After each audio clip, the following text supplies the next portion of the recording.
Only a year ago, fund managers were calling coal mines stranded assets. Today, they're no doubt ruining their divestment of coal assets.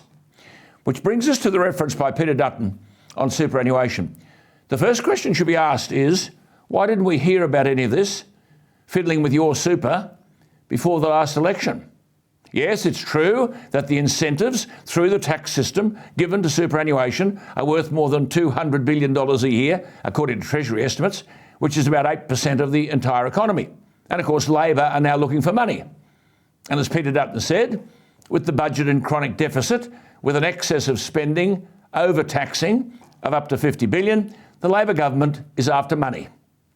Now, I'm the first person to say we have to make hard decisions. We have to reduce government spending as a proportion of income, or we will have to raise taxes. We can't go on living beyond our means. But, as I said in that interview with Peter Dutton, Dr. Chalmers, with a less than impressive CV of working with Wayne Swan for years and being a backroom apparatchik in the Labor Party, Dr. Chalmers now seems unapologetic about attacking your superannuation.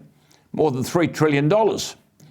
As I said last night, your accumulated super funds are greater than the capitalisation of the banks. But Chalmers said he wants to reform super so that more money could be invested in projects that, quote, boost housing supply, manage climate change and spur digital transformation, unquote. This is the same Dr. Chalmers who before the election said, and I quote, Australians shouldn't expect major changes to superannuation if the government changes hands. Does the bloke tell lies?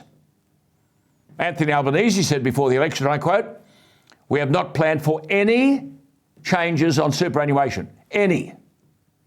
Now, any politician presiding over such a major policy breach should be run out of town. We have not planned for any changes on superannuation.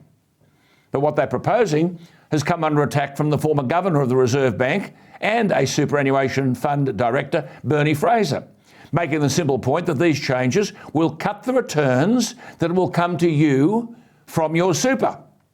Stating the obvious, Bernie Fraser said that he, quote, can't believe Chalmers would be arguing for funds to invest in social projects which have pretty low returns.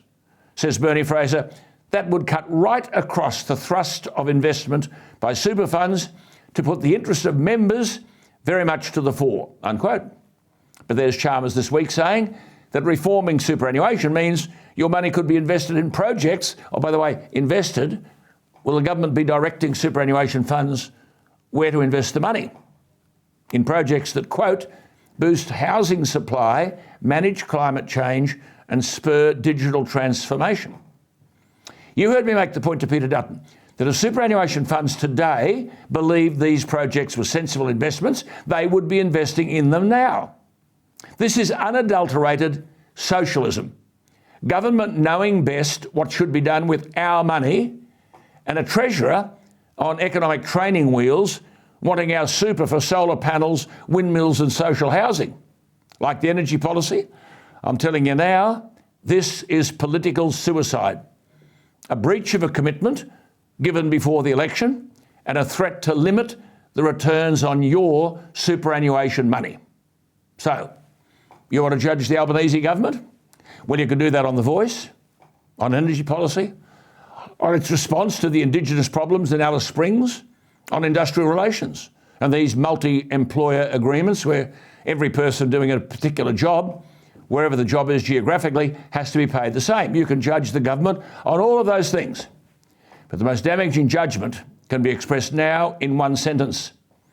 This government owns an unacceptable broken promise, because now, for them, your superannuation equals their tax.